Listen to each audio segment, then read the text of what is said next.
Agatha கிறிஸ்டியின் அந்த புதையல் எங்கே? அத்தியாயம் 25. செவ்வாய் இரவு சிம்னிஸில். டின்னர் முடித்த பிறகு படிக்கும் அறையில் லார்ட் கேட்டர்ஹாம், விர்ஜீனியா மற்றும் பண்டில் ஆகியோர் அமர்ந்திருந்தார்கள். அது செவ்வாய் இரவு.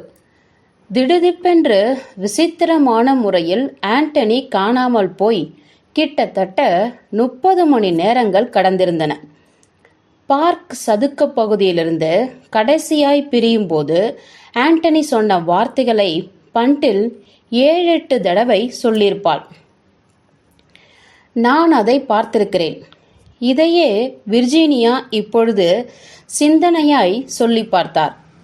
இந்த வார்த்தைகளால், இத்தனை நேரம் அவர் எங்கேயாவது போய் உட்கார்ந்து கொள்வார்னா தெரியுது.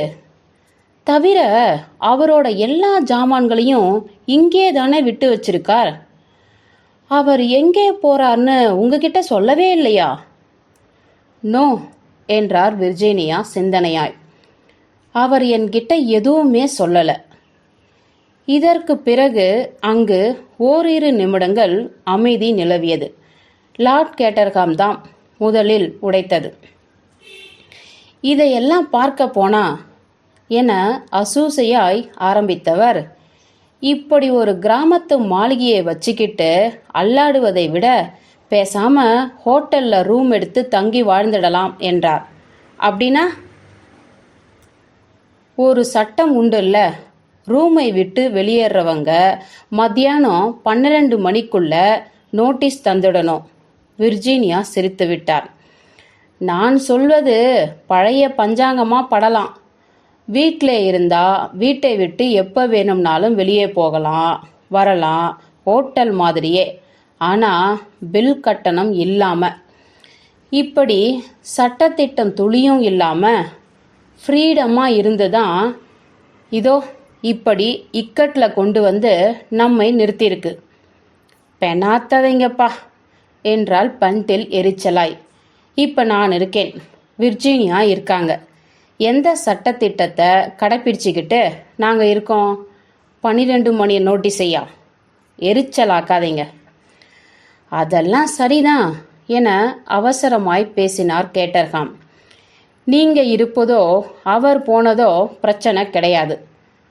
பிரின்சிபல், ஒழுக்கம், இதை பேசிக்கிட்டு இருக்கேன் நான். கடந்த 24 மணி நேரமா ஒன்றுமே நடக்கலை இங்கே. ஒத்துக்கிறேன். அமைதி, முழு அமைதி.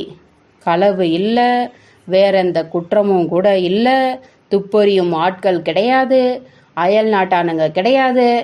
இத்தனை இருந்தும் என்ன சொல்ல வரேன்னா, என் மனசு மட்டும் பாதுகாப்பா இந்த வீட்டை உணர்ந்திருந்தா இந்த 24 மணி நேரத்தையும் நான் முழுக்க முழுக்க அனுபவிச்சு கொண்டிருக்கணும்.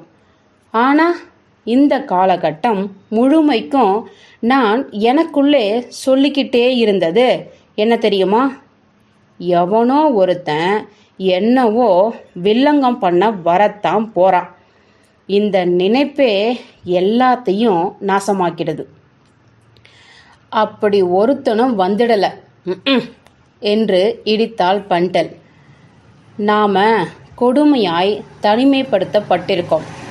சொல்ல போனா ஒதுக்கப்பட்டிருக்கோம். இந்த ஃபிஷ் காணாமல் போனது ஒரு பக்கம் விளக்க முடியாததா நிற்குது. அவரும் ஒன்றும் சொல்லலையா? ஒத்த வார்த்தையில் சொல்லலை. கடைசியாக நான் அவரை பார்த்தபோது அவருடைய நாத்தம் பிடிச்ச அந்த சிகரெட்டை பிடிச்சிக்கிட்டு ரோஜா பூந்தோட்டத்தில் மேலும் கீழுமா நடந்துக்கிட்டு இருந்தார். அதுக்கு பிறகு அந்த தோட்டத்தை அலங்காரங்களுக்குள்ளேயே அவர் உருகி மறைஞ்சிட்டதா படுது. அவரை யாராவது கடத்திக்கிட்டு போயிருக்கணும் என்றாள் பண்டில் நம்பிக்கையாய். ஓ என்று பேயறைந்தார் போல் ஆன அவளுடைய தந்தையாக்கப்பட்டவர், அப்படின்னா இன்னும் ஓரிரு நாட்களில் இவரோட பணத்தை ஏரியிலிருந்து தோண்டி எடுக்க ஸ்காட்லாண்ட் யார்ட் கூட்டம் வந்துடுமா என்றார் பிரம்மையாய்.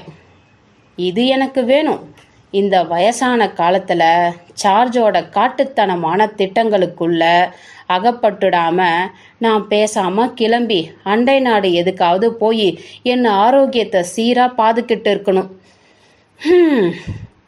இப்போது அவர் ட்ரேட்வெல்லால் இடைமறிக்கப்பட்டார். அவனிடம் எரிச்சலாய், என்னப்பா என்றார். பிரெஞ்சு துப்பறியும் அதிகாரி இங்கே வந்திருக்கிறார் மைலார்ட். அவருக்கு கொஞ்சம் நேரம் ஒதுக்கி தந்தா சகாயமா போகுங்கிறார். இப்போ நான் என்ன சொல்லிக்கிட்டு இருந்தேன் என்றார் லார்ட். நான் சொன்னது தான் பழிக்க போகுது என்றார். குளத்தில் நெஜ ஃபிஷ்ஷுக்கு பதிலாக இந்த ஃபிஷ்ஷு பிரகஸ்பதியோட உடம்பு 2 பங்கா ஊதியிருப்பதை அதிகாரிங்க பார்த்துருப்பாங்க. தான் சொன்ன வார்த்தைகளின் பதிலுக்காக மட்டும் இறுக்கமாய் மரியாதை காட்டி நின்று கொண்டிருந்தான் ரெட்வெல். உங்களுக்கு பார்க்க சம்மதம்னு நான் அவர்கிட்ட சொல்லலாமா மைலாட்? எஸ் எஸ், அவரை இங்கே அழைச்சிக்கிட்டு வா. ரெட்வெல் மறைந்து போனான். ஓரிரு நிமிடங்களில் மதிப்பான குரலில் மிஸ்டர் லெமன் என அறிவித்துவிட்டு போனான்.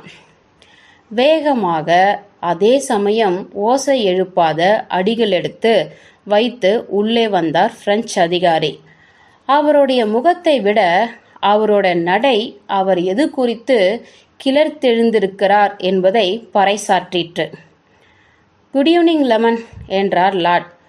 கொஞ்சம் குடிக்கிறது? நன்றி, வேணாம். அங்கிருந்த பெண்கள் இருவருக்கும் மரியாதையாய் முதுகு வளைத்து தெரிவித்தார். கடைசியில், இந்த கேஸில் நான் கொஞ்சம் முன்னேறி இருக்கேன். உங்களுக்கு அந்த கண்டுபிடிப்புகள் பற்றி தெரிஞ்சிடணும்னு தான் நினச்சேன். கடந்த 24 மணி நேரத்தில் நான் கண்டறிந்துள்ள ஆழ்ந்த கண்டுபிடிப்புகள். எங்கேயோ ஏதோ முக்கியமான சமாச்சாரம் நடந்துக்கிட்டு தான் இருக்கணும்னு நான் நினச்சிருந்தேன் என்றார் லார்ட். மை லார்ட், நேற்று மதியானம் நம்முடைய விருந்தாளிகளில் ஒருத்தர் விளங்கி கொள்ள முடியாத தினசில் வீட்டை விட்டு வெளியேறினார். ஆரம்பத்திலிருந்தே எனக்குள்ளே என் சந்தேகங்கள் இருந்தன என்பதை மட்டும் சொல்லியிருக்கேன். இங்கே நம்ம கிட்ட ஒருத்தன் இருக்கான். காட்டு பகுதிகளிலும் படு மோசமான சூழ்நிலைகளிலும் வாழ்ந்தவன். 2 மாசத்துக்கு முன்னாடி அவன் தென்னாப்பிரிக்காவில் இருந்திருக்கான். அதுக்கு முன்னாடி எங்க? விர்ஜீனியா விசுக்கென்று மூச்சிழுத்து பிரமித்தார். அக்கணத்தில் பிரெஞ்சு அதிகாரியின் கண்கள் அவர் மீது சந்தேகமாய் பதிந்து நின்றன. பிறகு அவர் தொடரலானார். அதுக்கு முன்னாடி எங்கே? யாராலும் சொல்ல முடியாது. இப்படிப்பட்ட ஒரு மனிதனை தான் இந்த கேஸின் குற்றவாளியுடைய குணாதிசயமா பதிச்சு வச்சு நான் தேடிக்கிட்டு இருக்கேன். உல்லாசம், துணிகரம், கருணையற்ற மனம், எதையும் சந்திக்க தயார் என்னும் நெஞ்சு. தந்திக்கு மேலே தந்தி அனுப்பி விசாரிக்கிறேன். ஆனால் அவனுடைய வாழ்க்கை நகர்தல்கள் பற்றி எனக்கு ஒரு வார்த்தை கூட தகவல் கிடைக்கல. 10 வருஷத்துக்கு முன்னாடி அவன் கனடாவில் இருந்திருக்கான். எஸ், ஆனால் அதுக்கப்புறம் என் சந்தேகம் இப்போ இன்னும் வலுவாக வளருது. இந்த சமயத்தில் அவன் அப்பதான் கடந்து போன ஒரு பகுதியிலிருந்து நான் ஒரு துண்டுச்சீட்டை கண்டெடுக்கிறேன். அதில் ஒரு முகவரி இருக்கு. டொவார் பகுதியில் இருக்கும் ஒரு வீட்டின் முகவரி. பிறகு முயற்சி பண்ணி பார்ப்போமேன்னு அதே தாளை நானும் கீழே தவற விடுறேன். ஓரக்கண்ணால் பார்த்தபோது இந்த எசோஸ்லோவாக்கியா பையன் போரிஸ் அதை தூக்கிக்கிட்டு அவனோட எஜமான் கிட்டே போனதை நான் பார்க்கிறேன். ஆரம்பத்திலிருந்தே எனக்கு சந்தேகம்தான். இந்த போரிஸ் பையன் சிகப்பு கூட்டாளிகளின் கையால். நமக்கு இந்த கூட்டாளிகள் இந்த கேஸில் கிங் விக்டருடன் இணைந்து உழைச்சிக்கிட்டு இருப்பது நல்லாவே தெரியும். போரிஸ் தன்னுடைய தலைவனை மிஸ்டர் ஆண்டனி கேட் என்னும் மனிதனுக்குள்ளே பார்க்கிறானா? அவர் ஆள்மாறி வந்திருப்பது புலப்படலை. இல்லைனா எதுக்காக அவர் முக்கியமே இல்லாத ஒரு அந்நியனுடன் தன்னை இப்படி இணைச்சு வச்சுக்கணும்? இது சந்தேகத்துக்கு உட்பட்டது. நான் சொல்றேன், ஆழ்ந்த சந்தேகத்துக்கு உட்பட்டது. ஆனால் என்னால் ஒன்றுமே பண்ண முடியாதபடி அந்த தாளை உடனே தூக்கிக்கிட்டு நான் தான் அதை கீழே போட்டதுன்னு கேட்டுக்கிட்டு எங்கிட்டயே வரார் ஆண்டனி கேட். நான் சொன்னது போல என்னால் ஒன்றுமே பண்ண முடியல. ஆனால் 100% இல்லை. ஏன்னா அவர் பண்ணியிருப்பது 2 விஷயத்தை காட்டுது. 1, நிச்சயம் அவர் குற்றமற்றவரே. 2, அவர் மிக மிக புத்திசாலி. அது என்னதும் இல்லை. நான் அதை தவறவிடவும் இல்லைன்னு அவராண்ட சொல்லிடுறேன். ஆனால் அதே சமயத்தில் விசாரணைகளை நான் முடுக்கிவிட்டிருந்தேன். இன்னைக்கு தான் எனக்கு செய்தி கிடைச்சது. டோவார் வீடு யாரும் போகாத அளவுக்கு ஒதுக்கப்பட்டிருக்குன்னு. ஆனால் நேற்று தான் அதில் சில அயல்நாட்டுக்காரனுங்க கூடியிருக்காங்க. ஆக அது கிங் விக்டருடைய தலைமையகம் என்பதில் துளி சந்தேகம் கிடையாது. இப்போ சொல்ல போகிற பாயிண்ட்டுகளின் முக்கியத்துவத்தை கவனிங்க. யாருக்கும் தெரியாமல் நேற்று மதியானம் மிஸ்டர் கேட்டு இங்கிருந்து நழுவுறார். அந்த தாளை அவர் நழுவ விட்டதிலிருந்தே அவர் கண்காணிக்கப்படலாம் என்னும் நிலைமை அவருக்கும் புரிஞ்சிருக்கணும். அவர் டோவார் போறார். உடனேயே அந்த கூட்டம் பிரிக்கப்படுது.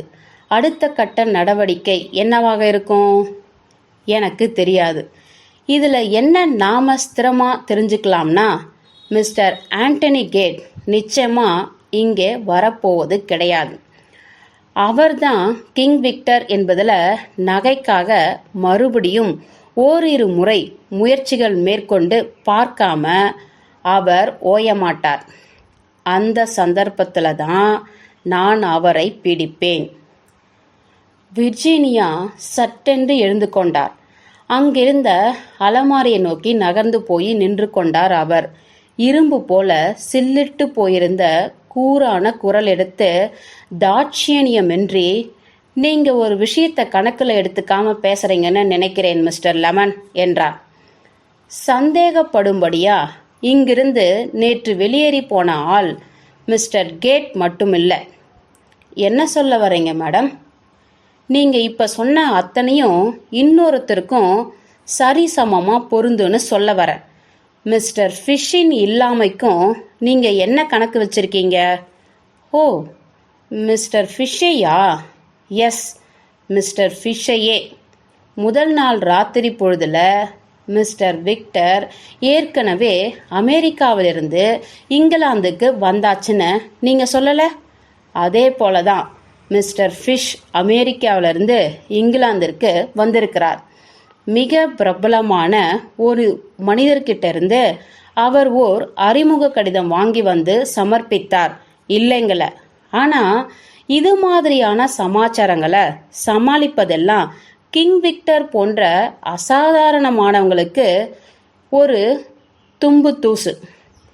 அவர் என்னென்ன தன்னை சொல்லியிருக்கிறாரோ அப்படி இல்லவே இல்லை. அவர் முதல் பிரதிகள், அவற்றின் வெளியீடுகள், இவை பற்றியெல்லாம் குறிப்பிட்டு லார்ட் கேட்டர்ஹாம் தான் எப்பவுமே மிஸ்டர் ஃபிஷ்ஷை ஒரு பார்வையாளராக தான் பார்த்திருப்பார் சொன்னாரே தவிர அவரே ஒரு பேச்சாளனா பார்த்ததே கிடையாது என்னும் ஒரு நிஜத்தை சொன்னார். அதுபோல பல சந்தேகத்துக்குரிய உண்மைகள் அவருக்கு எதிராக காணப்படுது. கொலை நடந்த இரவில் அவருடைய அறையில் விளக்கொன்று எரிந்திருக்கு. அன்னைக்கு சாயந்தரம் மீட்டிங் அறையில் நடந்ததையே எடுத்துக்கங்க. அவரை நான் டெரஸில் சந்தித்த போது அவர் முழுக்கவும் ஆடை அலங்காரத்தில் இருந்தார். அவரே கடிதத்தை கீழே தவற விட்டிருக்கலாம். அப்படி மிஸ்டர் கேட் பண்ணுவதை நீங்கள் பார்க்கல. நினைவிருக்கட்டும், மிஸ்டர் கேட் டோவாருக்கு போயிருக்கலாம். அப்படி அவர் செஞ்சிருந்தால் அது வெறுமனே உளவு பார்க்க தான். அவர் அங்கே கடத்தப்பட்டிருக்கலாம். எஸ், மிஸ்டர் கேட்டை விட மிஸ்டர் ஃபிஷ் மேலே தான் ஏகமாக சந்தேகங்கள் அப்பிருக்குங்கிறேன் நான். பிரெஞ்சு அதிகாரியின் குரல் கத்தியாய் பாய்ந்தது. உங்கள் பக்கத்து கருத்துக்கு ரொம்ப நன்றி மேடம். இதை நான் விவாதிக்க விரும்பலை. மிஸ்டர் ஃபிஷ் தன்னை என்னன்னு சொல்லியிருக்கிறாரோ அப்படி கிடையாது என்பதை நான் ஏற்றுக்கிறேன். அப்புறம் ஏன் பட்டுன்னு ஒதுக்க மாட்டேங்கிறீங்க? மேடம், மிஸ்டர் ஃபிஷ் தன்னை என்னன்னு சொல்லியிருக்கிறாரோ அப்படி கிடையாது தான். எஸ், அவர் ஓர் உளவுத்துறை மேன். என்னது? அதீதமாய் கதறிவிட்டார் lord Caterham. Yes my lord, king Victor சம்பந்தப்பட்ட விஷயங்களுக்காக மட்டுமே இங்கே வந்திருக்கும் அமெரிக்க டிடெக்டிவ் அவர். இது எனக்கும் சூப்பரண்டென்டல் பேட்டலுக்கும் கொஞ்சம் காலமாகவே தெரியும். விர்ஜீனியா எதுவுமே சொல்லவில்லை. மிக மெதுவாக அவர் மறுபடியும் உட்கார்ந்து கொண்டார். மிக ஜாக்கிரதையாக அவர் எழுப்பியிருந்த கட்டடம் மேற்குறிப்பிட்ட சில வார்த்தைகளால் அவருடைய காலடிகளுக்கு கீழேயே விழுந்து உடைந்து நொறுங்கி போனது. கிங் விக்டர் சர்வ நிச்சயமா சிம்னிஸ்க்கு வருவான்னு எங்க அத்தனை பேருக்கும் தெரியும். இந்த ஓர் இடத்துல தான் அவனை பிடிக்க முடியும்னு நாங்கள் நிச்சயமா இருந்தோம். விளக்க ஒண்ணா பாவம் கண்களில் மின்ன நிமிர்ந்த விர்ஜீனியா கலகலவென்று சிரித்தார். ஆனாலும் இன்னும் நீங்க அவனை பிடிக்கல என்று குறிப்பிட்டார். நோ மேடம், ஆனா நான் பிடிப்பேன். மக்களை சுலபமா ஏமாற்றுவதில் அவன் வல்லவன் இல்லையா? இந்த குத்தலுக்கு பிரெஞ்சு அதிகாரியின் முகம் கோபத்தால் கருத்தது. பற்களை இறுக்கிக் கொண்டு, இந்த தடவை அவனுக்கு அப்படி அமையாது, வித்தியாசமா இருக்க போகுது பாருங்க என்றார். அவன் வசீகரமானவன் என்றார் லார்ட் கேட்டர்காம். ரொம்ப. ஆனா விர்ஜீனியா, எதனால அவன் உங்களோட ஓல்டு ஃப்ரெண்ட் அப்படின்னு சொன்னீங்க? அதனால தான் என்று கமுக்கமாய் சொல்லி முடித்தார் விர்ஜீனியா. எனக்கென்னவோ மிஸ்டர் லெமன் தப்பு பண்ணிக்கிட்டு இருக்காருன்னு படுது. சொன்னபோது அவருடைய கண்கள் பிரெஞ்சு டிடெக்டிவின் கண்களை அசையாது சந்தித்தன. ஆனால் இது போன்ற கிண்டி விடுதலுக்கெல்லாம் அவர் பற்றி கொண்டதாய் தோன்றவில்லை. காலம் காட்டும் மேடம் என்றார் அவர் நிலை குலையாமல். தற்போது அவர்தான் பிரின்ஸ் மைக்கேலை சுட்டதுன்னு நம்ப சொல்றீங்களா என்றார் விர்ஜீனியா. சர்டன்லி. ஆனால் மறுப்பாய் அழுத்தந்திருத்தமாய் தலையசைத்தார் விர்ஜீனியா. ஓ நோ என்றார் அவசரமாய். ஓ நோ, இதுல நான் நிச்சயமா இருக்கேன். ஆண்டனி கேட் பிரின்ஸ் மைக்கேலை கொல்லல. லெமன் அவரையே ஆர்வமாய் ஆழமாய் கவனித்து கொண்டிருந்தார். நீங்க சொல்வதிலும் நியாயம் இருக்குன்னு சொல்ல ஒரு சாத்தியக்கூறு இருக்கு மேடம் என்றார் மெதுவாய். ஒரு சாத்தியக்கூறு, அவ்வளோதான். அதுக்கு மேலே ஒன்றும் கிடையாது. அவரோட கட்டளைகளையும் மீறி அந்த எர்சோஸ்லோவாக்கிய பைய போரிஸ் அவரை சுட்டிருக்கலாம். பிரின்ஸ் மைக்கேலை இவனுக்கு எதிராக ஏதாவது தவறு செஞ்சிருக்கலாம். இவன் வஞ்சம் தீர்த்திருக்கலாம். அவன் சரியான கொலைகார பயலாதான் தெரிகிறான் என்றார் லார்ட் கேட்டர்காம். அவன் நடையில நடக்கும் போதெல்லாம் அதை பார்க்கும் சில வேலைக்கார பொம்பளைங்க அலறிருக்கு. வெல் என்ற லெமன், நான் இப்ப கிளம்பியாகணும். நிலைமை எந்த இடத்துல நின்றுக்கிட்டு இருக்கு என்பது லார்டுக்கு தெரிஞ்சாகணும்னு வந்தேன் என்றார். நிச்சயமா, அதுக்கு நன்றி என்றார் லார்ட். அவர் போன பிறகு அவருக்கு பின்னால் கதவடைத்து சார்த்தப்பட்டதும் அவனோட குறுந்தாடியும் அவன் கண்ணாடியும் அவனை கண்டாலே எரிச்சலாரேன் என்றாள் பண்டல். இதை பற்றியெல்லாம் நீங்க என்ன நினைக்கிறீங்க விர்ஜீனியா? எனக்கு தெரியல என்றார் அவர். நான் களைப்பாயிட்டேன், தூங்க போறேன். அறையை கடந்து விர்ஜீனியா போனபோது அவருக்கு மிக பிரசித்தமான ஒருவரின் முதுகு பக்கம் பக்கவாட்டு அறையின் வழியாக நழுவி மறைந்தது. துளைக்கும் விதமாய் அழைத்தார் சூப்பரிண்டென்டன்ட் பேட்டில். நழுவியது சூப்பரிண்டென்டாக இருந்தபடியால் விருப்பத்துக்கு எதிராக திரும்பி வந்தார் அவர். Yes Mrs Revel. லெமன் இங்கே இருந்தார். அவர் அவர் ஒரு அமெரிக்கா துப்பறியும் அதிகாரியாமே. சொல்லுங்க, இது உண்மையா? சூப்பரிண்டென்டன்ட் பேட்டில் ஒப்புதலாய் தலையசைத்தார். எஸ், அது சரியே. உங்களுக்கு இது ஆரம்பத்திலிருந்தே தெரியுமா? மீண்டும் சூப்பரிண்டென்டன்ட் பேட்டில் ஒப்புதலாய் தலையசைத்தார். படிக்கட்டுகள் பக்கமாய் திரும்பிக் கொண்ட விர்ஜினியா, அப்படியே விஷயம் என்றார் அவர். தேங்க்யூ. அந்த நிமிடம் வரை இத்தகவலை அவர் நம்ப மறுத்து வந்தார். ஆனால் இப்பொழுது அவரது அறையிலிருந்த அரிதார மேஜைக்கு முன்னால் உட்கார்ந்து கொண்டு தனக்கு முன் இக்கேள்வியை பூதகரமாக்கிக் கொண்டு சிந்தித்தார். இதுவரை ஆண்டனி விர்ஜினியாவிடம் பேசியிருந்த அத்தனை வார்த்தைகளும் தற்சமயம் புது முக்கியத்துவம் கொண்டு அவர் முன்னால் விரிந்தன. இதைதான் ட்ரேட் என்று அவர் அன்று குறிப்பிட்டாரோ? அவர் விட்டுவிட்ட ட்ரேடு. அப்படியானால் அப்பொழுது அவருடைய ஆழ்ந்த இச்சிந்தனையை கூட சிதைக்கும்படி ஒரு சிறு ஓசையால் இயன்றது. துணுக்குற்றவராய் தலையை உயர்த்தினார் விர்ஜினியா.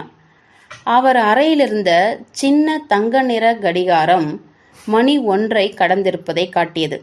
கிட்டத்தட்ட 2 மணி நேரங்களாய் சிந்தித்தபடி மட்டும் அவர் உட்கார்ந்து கொண்டிருக்கிறார். மறுபடியும் அதே ஓசை கேட்டது. ஜன்னல் படியில் ஏதோ கரீரென்று படும் ஓசை. ஜன்னல் வரை போன விர்ஜினியா அதை திறந்தார். பார்த்தார். அவர் பார்த்து கொண்டிருந்த போதே கீழே இருந்த சரளை பாதையில் குனிந்திருந்த ஓர் உயரமான உருவம் அங்கிருந்து சரளைக்கல் ஒன்றை பொறுக்கி எடுத்து கொண்டிருந்தது. அக்கணம் விர்ஜினியாவின் இதயத் துடிப்பு பறந்தது. ஆனால் உடனேயே அந்த ராட்சச உடல் எர்சோஸ்லோவாக்கியனான போரிஸுடையது என்று தெரிந்ததும் துடிப்பு சீரானது. எஸ் என்றார் ஒலியற்ற கம்மியான குரலில்.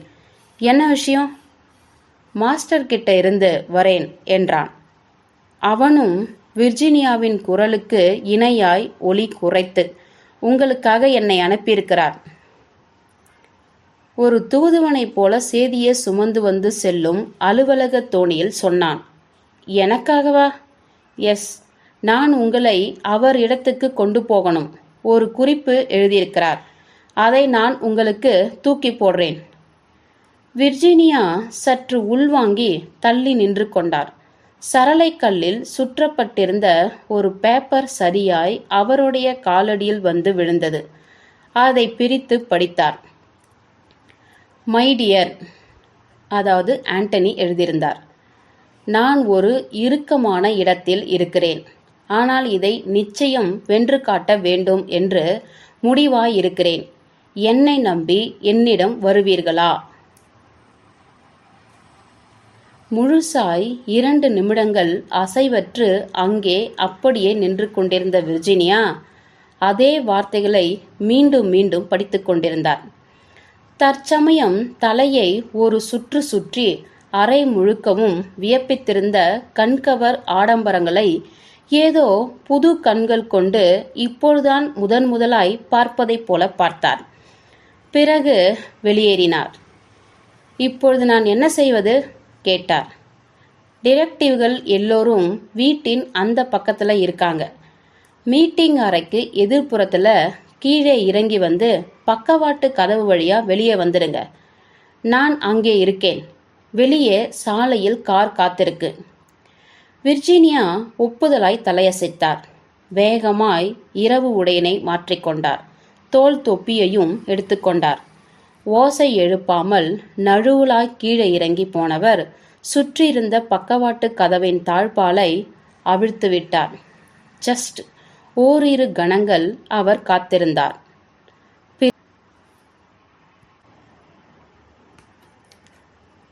பிறகு மதத்துக்காக போரிட்ட அவருடைய மோதாதையர்களின் வெற்றி நிச்சயம் என்ற வீறு கொண்ட நடையினை இவரும் நடந்து கதவினை தாண்டினார். அகதா